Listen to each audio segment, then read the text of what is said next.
Adillah pada kami tak bodoh, meski memang kami tak pandai. Tapi kami berjanji akan tetap mengkritik sesuai isi hati. Hei penguasa, ini kami rakyat jelata. Engkau ada untuk siapa? Hei penguasa, ini kami rakyat jelata. Mau sampaikan semua keluh kesah. Bekerjalah dengan hati, pakai empati. Jangan banyak intrik, apalagi bikin taktik. Bijaklah dalam membuat peraturan. Jangan sampai bikin aturan yang berat sebelah. Masa bikin judul begitu? Buset. Itu fitnah, framing, paham gak? Iya. Itu kan baru ini si Tony itu ditekan sama PDI Perjuangan untuk nyeret-nyeret nama saya, paham gak? Itu kan kata dia 50%. Mestinya ditanya balik dong. Ya. Saya tahu nggak ada 50% buat saya? Iya. Jangan judulnya buset, minta. Saya nggak pernah minta, bos. Ngerti nggak? Ya, dalam dakwaan tersebut kan disebutkan seperti itu gitu loh. Pak. Si Tony yang ngasih tahu itu dakwanya Tony. Iya, itu disebutkan seperti itu. Tapi judulnya kalian, buset, saya minta. Makanya saya bilang, ini fitnah dan framing. Ngerti ya? Iya. Paham nggak? Oke. Kan menurut si Tony, orang saya udah tahu Tony ditekan, injek kakinya, supaya nyeret nama saya kok. Orang kita udah tahu kok, teman-teman dari awal juga dia jual-jual nama menteri. Ngerti ya? Iya. Kalau nggak dia jual, ini jatuhnya buat menteri ada di 50% nih. Saya tahu juga enggak. Nanti dia bandingkan sama BAP saya, kena dia. Iya. BAP sumpah saya. Iya. Udahlah. Orang lagi dimainin begini, kalian ikut-ikutan. Janganlah, kasihan dong. Saya mau bukan apa-apa, kasihan dong. Terus saya difitnah terusin. Begitu loh. Saya mau yakinin kamu soal judi online ini 100%. Saya nggak terlibat. Ngerti ya? Iya. Begitu. Ini PDI, Budi Gunawan, BG. Bagaimana? Otaknya semuanya. BG, sama PDI Perjuangan. Otaknya. Medi ya? Budi Gunawan. Oh, Budi Gunawan, BG. Oke. Wah.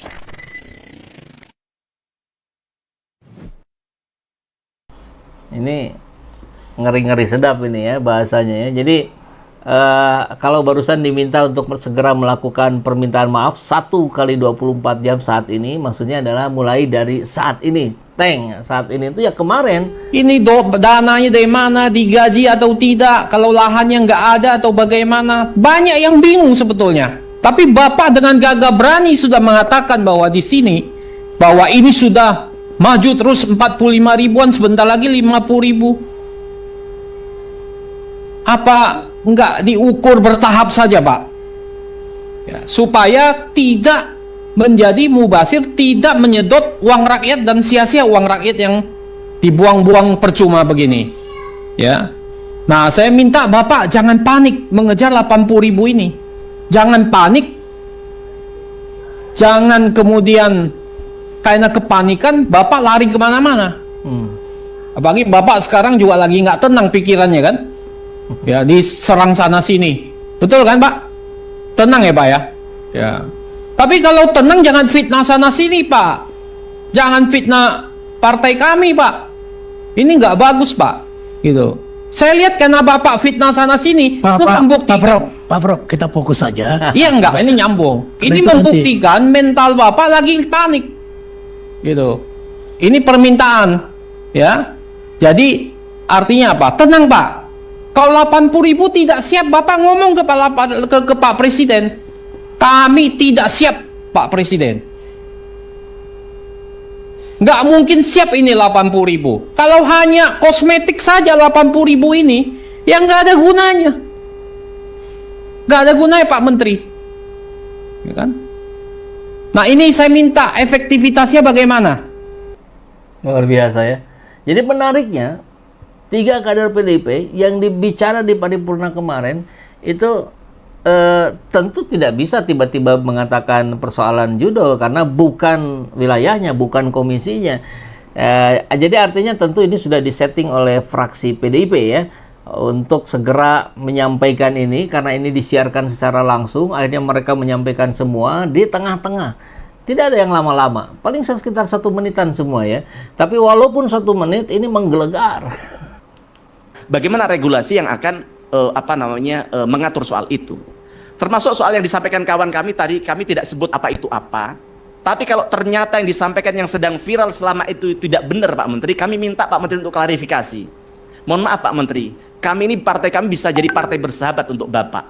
Tapi kemudian jangan kemudian bangunkan banteng yang sedang tidur begitu aja Pak Menteri ya. Nah, kemudian selanjutnya Pak Menteri, kami yang terakhir adalah soal mau menanggapi halaman 23. Nah, kami lihat memang sengaja mainnya tampaknya begitu ya. Mereka di tengah-tengah perbincangan tentang Koperasi Desa Merah Putih diselipkan gitu. Jangan membangunkan, bukan macan tidur ini karena PDIP, jangan membangunkan banteng tidur katanya. Dan Budi Ari diminta klarifikasi.